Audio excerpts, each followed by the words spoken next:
Si ustedes tienen su texto guía, vamos a iniciar con la primera unidad de lo que corresponde el pensamiento crítico. Nos vamos a ubicar en la página 20. Es cómo formular preguntas de tipo filosófico. En ese sentido, tienen que ustedes recordar que la filosofía, su raíz etimológica, es filo, que significa amor, y sofía, que significa sabiduría. Por lo tanto, filosofía significa amor a la sabiduría. Uno de los objetivos principales de la filosofía es que se encarga de descubrir la verdad de las cosas. Pero ahora bien, es cierto que el concepto filósofo fue incursionado y nombrado por primera vez por Pitágoras hace algunos siglos, pero realmente todos tenemos la capacidad de hacer filosofía siguiendo un método que sea conveniente para formular preguntas de tipo racional. Entonces, ¿cómo iniciarnos en filosofía? García Morente nos decía algo bastante interesante. El que quiere ser filósofo necesita puerilizarse, necesita infantilizarse, tiene que hacerse como un niño pequeño. Esto es lo que Platón conocía como el principio de asombro.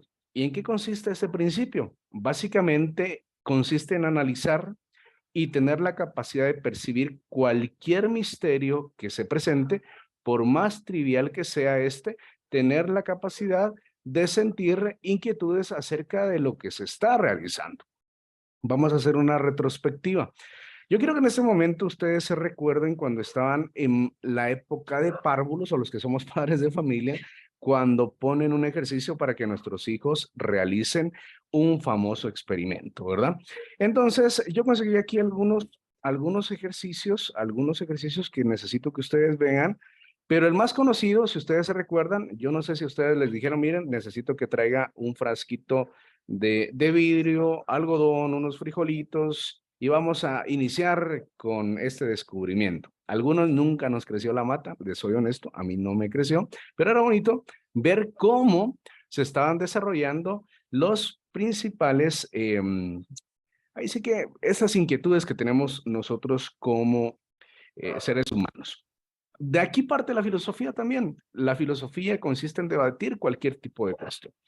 Yo no sé ustedes, pero por ejemplo, todos los que tienen un reloj, mi reloj es bastante antiguo, solo da la hora. Me imagino que ustedes han de tener un smartwatch que le mide los latidos del corazón, que les mide la capacidad del estrés, pero gracias a debatir, analizar y observar cualquier tipo de circunstancia se va perfeccionando. No vamos a ver todo el video, lo voy a cortar en algún momento, pero quiero que vean estos experimentos caseros para niños. Hoy te comparto 9 experimentos caseros para hacer con los niños.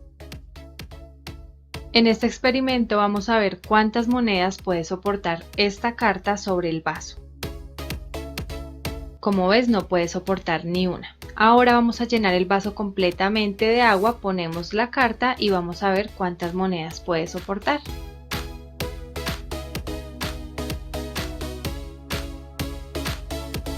Pudo soportar 4 monedas gracias a la tensión superficial que ejerce el agua. Para este experimento vamos a usar un marcador borrable o de pizarra que tenga bastante tinta, hacemos el dibujo, lo dejamos secar un poco y vamos agregando agua despacio hasta que los dibujos se empiecen a levantar. Es una actividad muy entretenida para los niños y podemos hacer todos los dibujos, todas las figuras que queramos.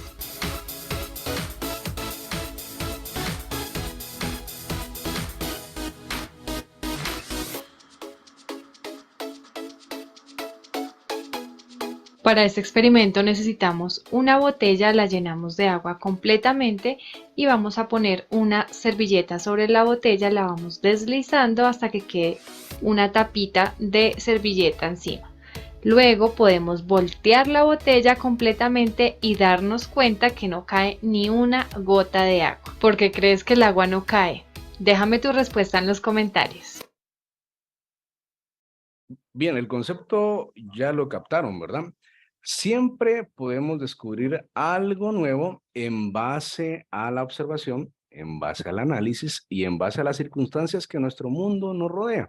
Esto es lo que se conoce como el principio de asombro, desarrollado más adelante por García Morente a través de la observación y el análisis. También tenemos que tener un pensamiento riguroso. Esta disposición nos permite eliminar algunas verdades cómodas, pero poco fundadas, basadas sobre todo en lo que se conoce como la famosa sabiduría popular o en las opiniones. Yo veo en este momento por ahí a Xiomara. Yo le digo, Xiomara, mire, necesito un consejo. A mí me duele la boca del estómago, siento bastante malestar, generalmente cuando no como, y es un dolor insoportable. ¿Usted qué me sugeriría poder tomar como medicamento para aliviar mi dolor? Un medicamento, ay, me recuerdo, pero no me recuerdo el nombre, pero si no le diría, mire, coma papaya. Ujú. ¿Mm?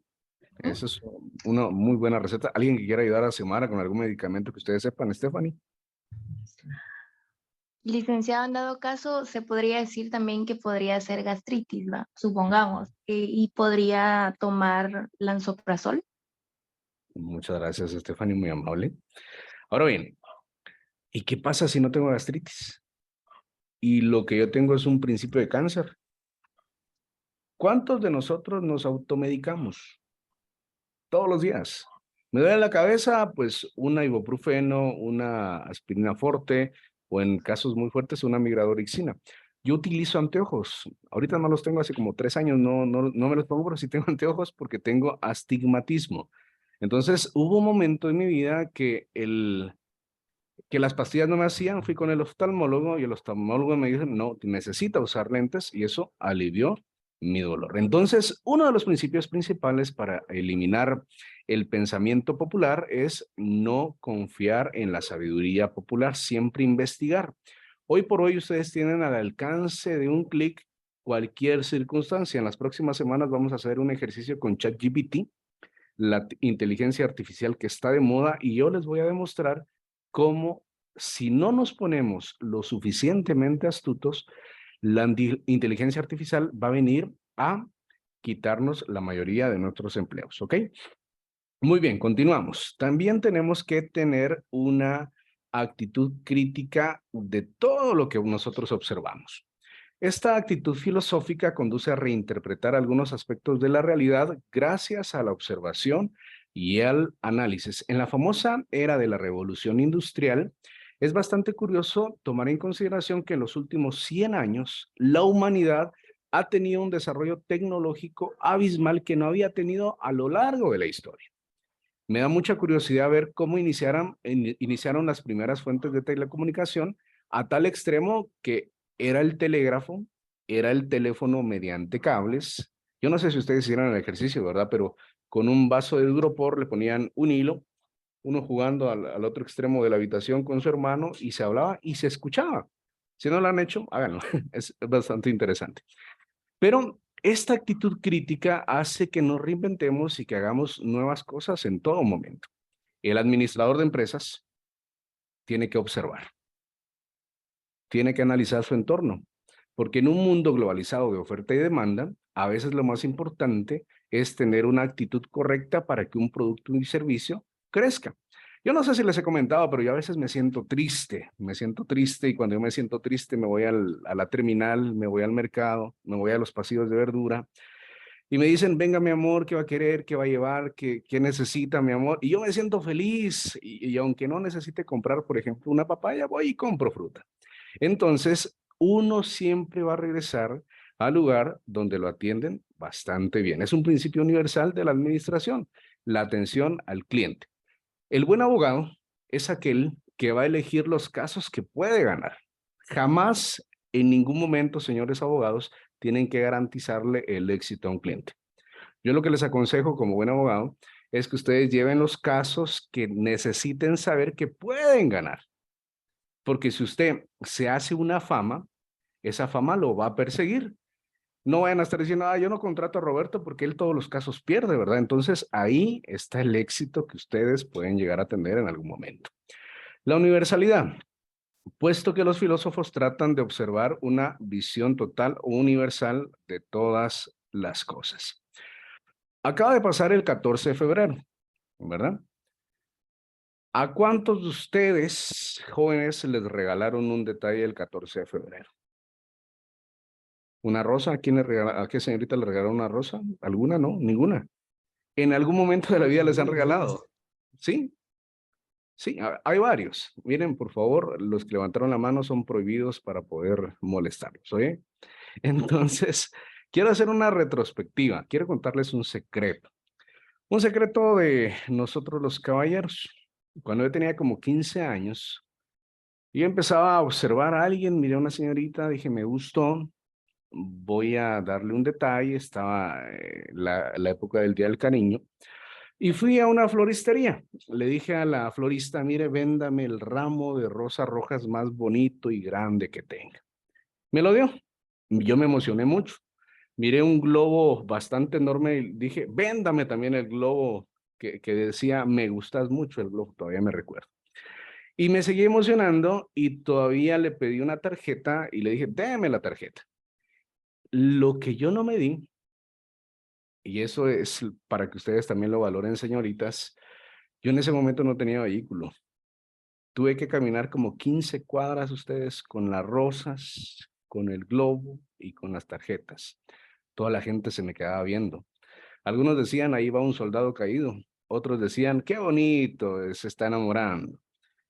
Llegué, entregué lo que tenía que entregar. Según yo, iba a recibir algo afectivo. Solo recibí unas gracias y jamás tuve una cita con esta señorita. Me batearon olímpicamente. Entonces, la intrahistoria de todo esto es, si a usted, señorita, a usted, caballero, le regalan algo de la persona que sí les gusta, lo va a valorar, ¿sí o no? Pero si no es de la persona que a usted le gusta, lo que va a hacer es compartirlo con los compañeros del trabajo. Y eso es común.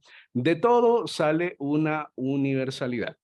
Es decir, el concepto rosas es particular, pero la rosa, su género próximo, pertenece a una familia, a una especie, a una universalidad.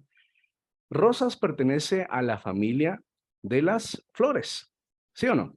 Porque ¿qué tipos de flores hay? Hay margaritas, hay geranios, hay crisantemos, hay claveles. ¿Qué otras cosas reciben, señoritas?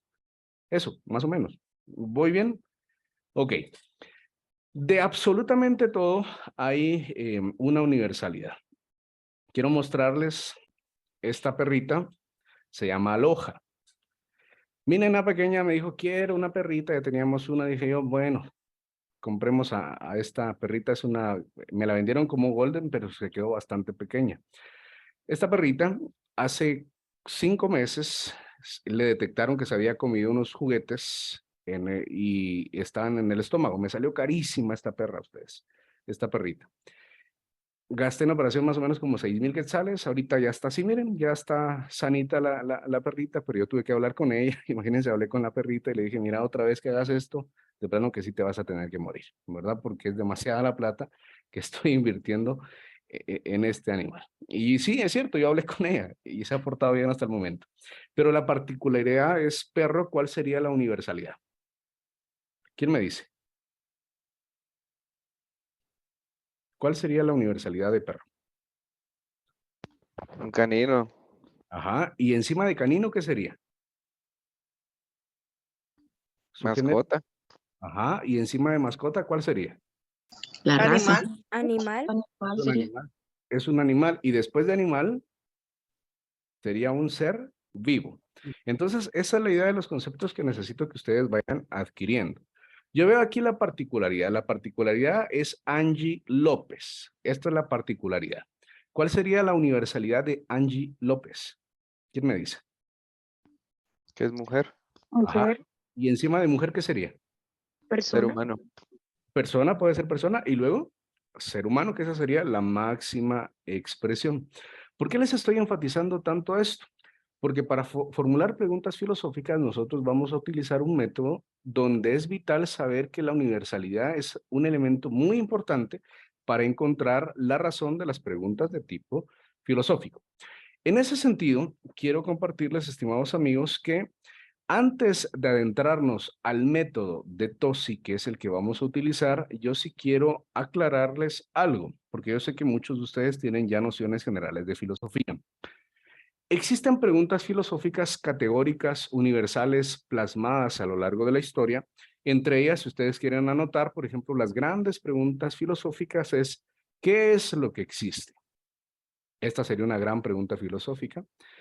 Emmanuel Kant decía, ¿qué podemos conocer? Los primeros filósofos se iniciaban con las preguntas, ¿qué es el hombre? Algunos otros aventureros se iniciaban con la pregunta, ¿quién es Dios? E inclusive algunos otros decían, ¿quién inventó a Dios? Y son preguntas que a lo largo de la historia, independientemente del credo religioso, de la situación demográfica en la cual nosotros nos encontramos o del momento histórico que vivamos, siempre van a ser preguntas que van a ir evolucionando a lo largo del tiempo. Entonces, para adentrarnos en la filosofía, sí es muy importante que ustedes sepan que tenemos que infantilizarnos, tenemos que tener un pensamiento riguroso, tenemos que tener noción de la universalidad de las cosas para entrar al método que yo les voy a enseñar en este momento. Este método es el método que el filósofo científico Tosi desarrolló. Él nos indicaba que toda pregunta filosófica tiene que tener 4 elementos. La principal característica es que tiene que ser racional, es decir, tiene que estar planteada desde el punto de vista racional y tiene que ser resuelta desde el punto de vista racional. Les voy a explicar por qué es tan importante esto. Imagínense ustedes que si la respuesta de la pregunta que estoy formulando tiene una connotación científica, deja de ser filosófica. Y se lo repito nuevamente. Si la respuesta de la pregunta que estamos planteando tiene una connotación de tipo científico, deja de ser filosófico. Si yo le digo a Dulce, Dulce, 3 por 3, ¿cuánto es Dulce? ¿Usted qué me diría? 9. 9. Entonces, si yo le pregunto, Dulce, ¿por qué es 9 3 por 3?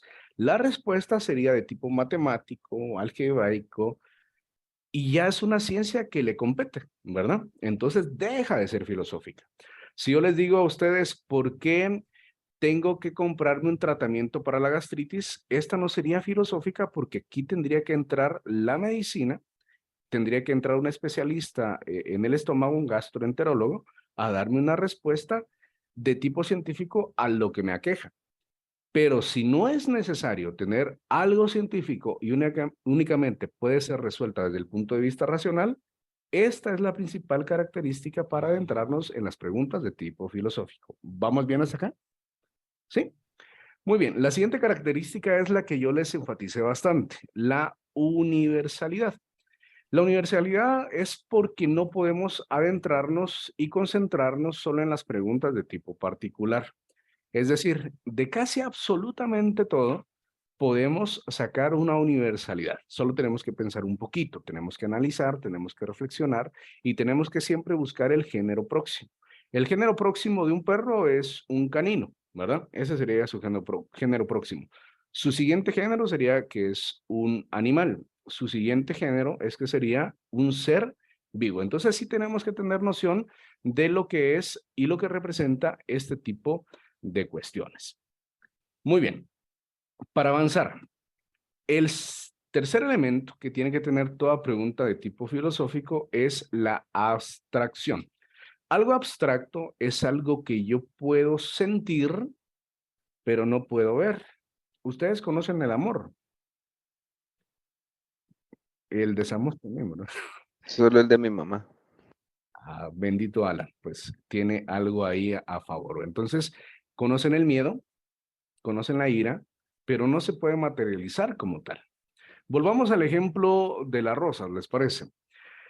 Y acá quiero que ustedes vean la abstracción de las cosas. ¿Alguno de ustedes está casado acá o tiene pareja actualmente en este momento? Nadie está casado. Carlos, ¿usted está casado, Carlos? Sí. Ok, Carlos. De vez en cuando hay que darle detalles a nuestras esposas, ¿verdad? ¿Por qué le regala usted algo a ella?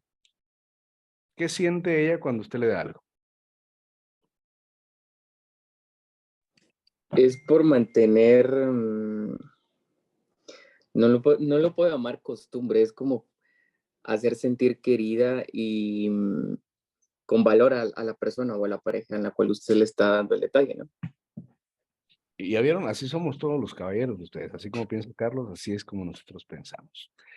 Xiomara, generalmente el hombre es el que da detalles, pero ustedes también. ¿Cómo se ha sentido cuando recibe algún detalle de su esposo o cuando usted le da algo a su esposo? Bueno, que él me debe es difícil, pero cuando yo le he dado me siento, ¿cómo le diré? Me siento agradecida, se lo doy por agradecimiento, por todo, pues por cómo es él conmigo, ¿verdad? Por su trabajo, por su esfuerzo, por ayudarme con mis niños. O sea, es por agradecimiento que yo le doy, ¿verdad? Y por sentirme que bien que él esté a mi lado. Excelente. Claudia, usted había levantado la mano también. Sí, licenciado. ¿Consejo para las señoritas, Claudia, que les pueda dar? Pues veo que la compañera Xiomara dice que su esposo no le da nada. El mío no es detallista, pero a mí no me gusta que sea detallista. Muchas veces nosotros las mujeres nos vamos mucho por el romanticismo y a veces los esposos hacen otro tipo de esfuerzo que nosotros no valoramos. Ejemplo, en mi caso, nosotros aún estamos pagando la casa donde vivimos. Entonces él me avisa, mira, ya pagué la casa. Entonces yo valoro ese esfuerzo que está haciendo porque nos está dando donde vivir. Gracias a Dios cuento con un esposo que es bastante responsable con sus pagos. Pago de luz, pago de agua. Yo no sé qué es estar detrás de las personas de que, miren, no me corte el servicio porque ahorita voy a ir a pagar. No. Entonces todo ese esfuerzo yo lo valoro. Yo le digo a él, yo no quiero un ramo de flores, yo no quiero una tarjeta, yo lo que quiero es tu responsabilidad. Y lo ha hecho. Entonces, pero sí, igual trae un chocolatito, esto y el otro. Entonces, como mujeres tenemos que aprender un poquito más a valorar los esfuerzos que ellos hacen por nosotros, por nuestras familias, por nuestros hijos y sobre todo, ¿verdad? El estudio que le dan nuestros hijos. Solamente. Muchas gracias. Hay algo que me llama poderosamente la atención de lo que usted menciona. Es buena esa época de romanticismo porque definitivamente yo creo que todos merecemos en algún momento que nos traten bien, aunque no sea seguido. Pero ¿saben quién tiene la culpa de idealizar un príncipe azul o una princesa?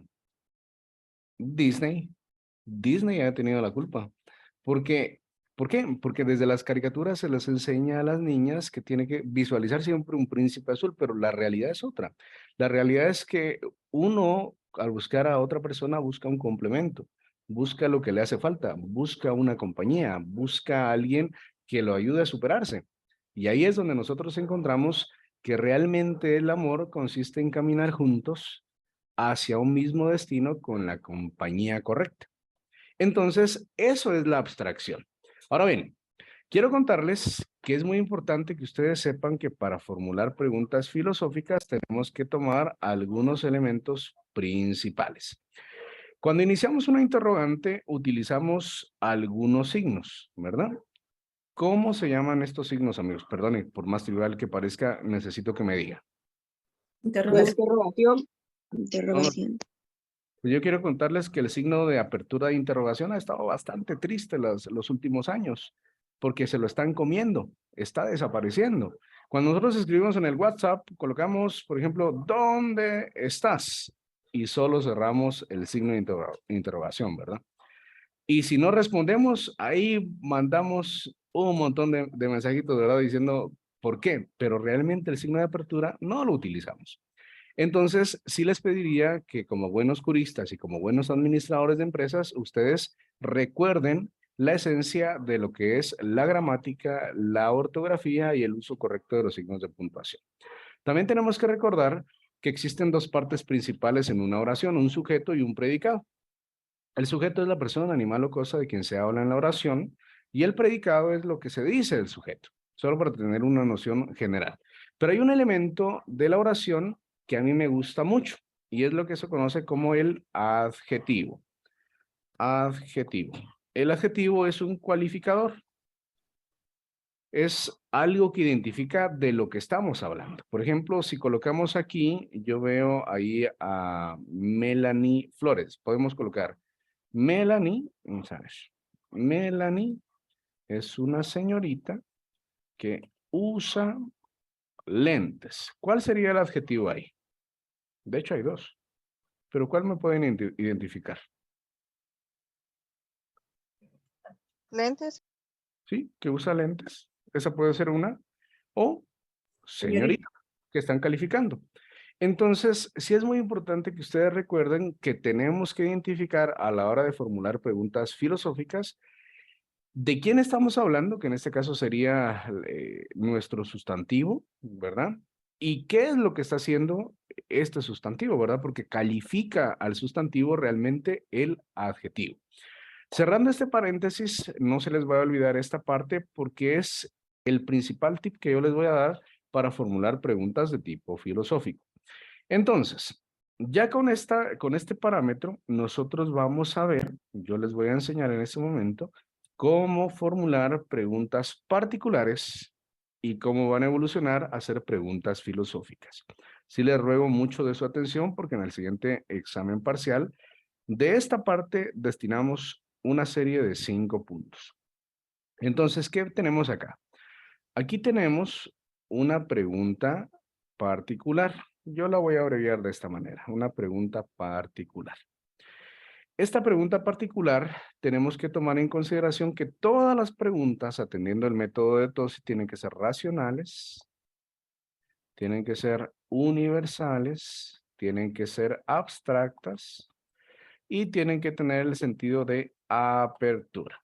Ok, en este momento aquí lo voy a dejar como una viñeta para que no se nos olvide y que sea un recordatorio que cuando estemos realizando la pregunta filosófica en un momento, sea la parte más importante para poderla desarrollar. Como les indicaba, para hacer una pregunta filosófica tenemos que partir de una pregunta particular. Esta pregunta que yo les estoy encasillando acá, dice, ¿por qué las rosas son de colores tan ricos y diferentes? Es una pregunta particular. ¿Por qué? ¿De quién estamos hablando ahí? ¿O de qué? ¿De las rosas? Ok, estamos hablando de las rosas. ¿Y qué estamos diciendo de las rosas? Colores. Que tiene colores Que son diferentes. Ricos y diferentes. y diferentes. Ok. Por más trivial que parezca, amigos, entre más sencilla sea la pregunta particular, más fácil va a ser realizar la pregunta de tipo filosófico. Se lo repito porque esa es la clave para adentrarnos en la filosofía. Entre más sencilla sea la pregunta particular, más fácil va a resultar realizar la pregunta de tipo filosófico. Ahora veamos qué es lo que nos propone el autor, porque esto es parte de lo que está en su texto guía. Entonces, tenemos que recordar que toda pregunta de tipo filosófico tiene que ser racional. ¿Por qué? Porque tiene que ser resuelta desde el punto de vista racional.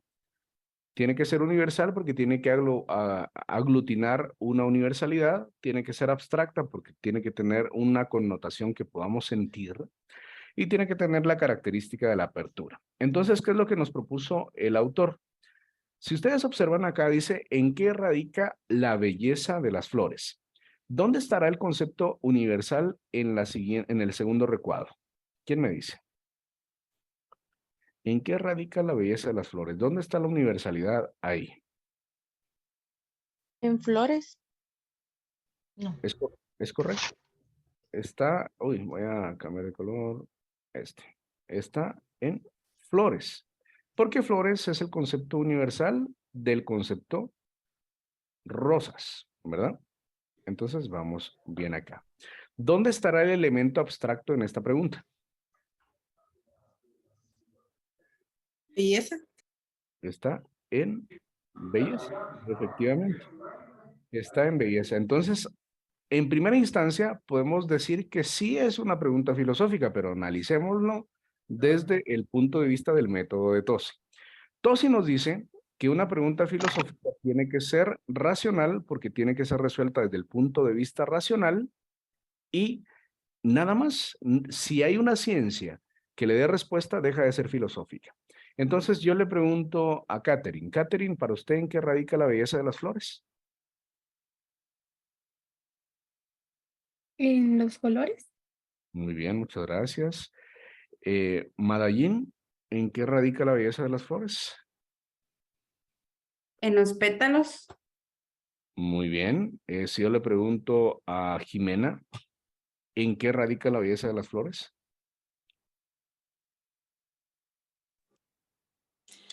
Tal vez en,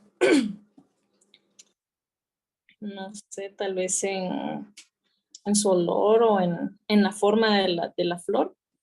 Ok, sí está bien. Muchas gracias, Jimena. Entonces yo les pregunto, ¿será que necesitábamos conocer alguna ciencia para dar estas respuestas? ¿Verdad que no? Entonces sí No. cumple el primer elemento. Entonces, esta pregunta sí es racional y por lo tanto podemos decir, vamos bien hasta el momento. ¿Será universal? Porque habló de Sí. flores. Hay muchas flores, hay distintas formas. Sí, entonces hablamos de flores, entonces sí, aquí hay un concepto de tipo universal. ¿Será abstracta? Sí. Sí, ¿verdad? Porque utilizamos el concepto belleza. La última característica que yo no les he explicado es la más sencilla de entender. La característica de la apertura radica en que permite pluralidad de respuestas. Y así como me lo mencionó hace un momento Katy, Xiomara, sí hay pluralidad de respuestas. Melanie creo que también. Entonces, esta pregunta que ustedes ven acá sí es de tipo filosófico. Qué bien, vamos trabajando en equipo. Muy bien. Yo veo, voy a ver a quién me regala una sonrisa por acá. Ríense ustedes, no. Muy bien, ya miré que está sonriendo Jimena. Vamos a utilizar la Jimena. Disculpe que la utilice como ejemplo, pero sonrió. Entonces, colocamos acá porque Jimena está sonriendo. Este es otro ejemplo de otra pregunta filosófica. Para hacer una pregunta filosófica tenemos que plantear una pregunta particular. ¿Se recuerdan, verdad? Entonces, yo pregunto acá, ¿de quién estamos hablando en esta oración? De Jimena. Estamos hablando de Jimena. ¿Y qué está haciendo Jimena? Sonriendo. Sonriendo. Ok, entonces, yo quiero que ustedes al momento de que planteen sus primeras preguntas filosóficas, siempre tomen en consideración este consejo. ¿De qué estamos hablando y qué es lo que está haciendo del que estamos hablando? Entonces, acá podemos sacar, voy a colocar acá, permítanme, el concepto Jimena, lo vamos a migrar a su concepto universal. Lo voy a colocar por acá. Y el concepto sonriendo lo vamos a migrar a un término de tipo abstracto. Entonces, si yo les pregunto, amigos, ¿cuál será la universalidad de Jimena? ¿Qué me diría? Persona. Mujer. ¿Qué es mujer? Persona. Ah, bueno, primero sería mujer, ¿verdad? Luego sería persona. Y también sería un sinónimo que es un ser vivo o un ser humano. Ya tenemos tres conceptos que podemos utilizar para hacer preguntas de tipo filosófico. Ahora bien, sonriendo sí es una característica que nosotros vemos, ¿verdad? Es decir, lo utilizamos acá. Nosotros para sonreír utilizamos solo 14 músculos de nuestro cuerpo y cuando nos enojamos utilizamos más de 300.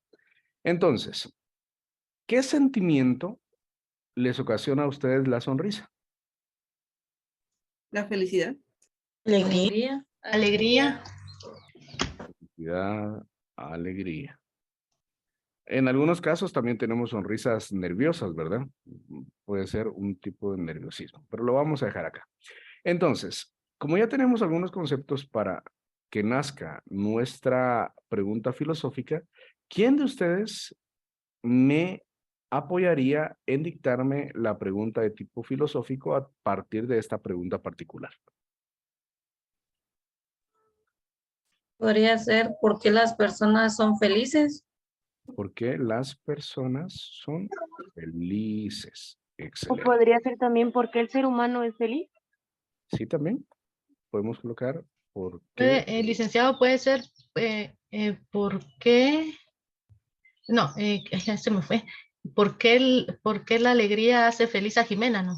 ¿Por qué La alegría hace feliz a las mujeres, sería porque ahí recuerden que en la pregunta filosófica tiene que ser universal, ¿verdad? Y el concepto Jimena es individual. Entonces, más o menos, si ustedes se dan cuenta, todas las preguntas que ustedes desarrollaron en este momento sí son de tipo filosófico, porque miren, Jimena migró a personas, aquí migró a ser humano, aquí migró a mujeres. En cambio, el término sonriendo migró a felicidad, aquí también feliz, y aquí también, aquí tenemos dos, alegría y felicidad, ¿verdad? Entonces, estas preguntas sí son de tipo filosófico. ¿Vamos bien hasta el momento? ¿Sí? Sí, Ahorita, licenciado.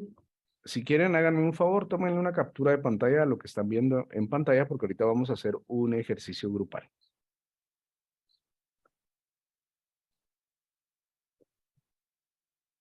Ok. ¿Ya le tomaron la captura? ¿Sí? Perfecto. Para la siguiente parte de la clase hay 54 personas en sala. Vamos a trabajar con microsalas de Zoom. Yo les voy a asignar automáticamente en una sala. Si es necesario que dentro de esta microsala todos participen, al momento de regresar ustedes me comentan si alguno no participó o nunca habló, ¿verdad? Entonces sí necesito saber este tipo de circunstancias. Entonces vamos a hacer 10 salas, 11 salas vamos a hacer, para que sean grupos de 4 o 5 personas. ¿Qué es lo que van a hacer? Si quieren, anoten porque esta sería la tarea. Lo que van a hacer en este momento, van a formular 3 preguntas particulares y las van a volver 3 preguntas filosóficas.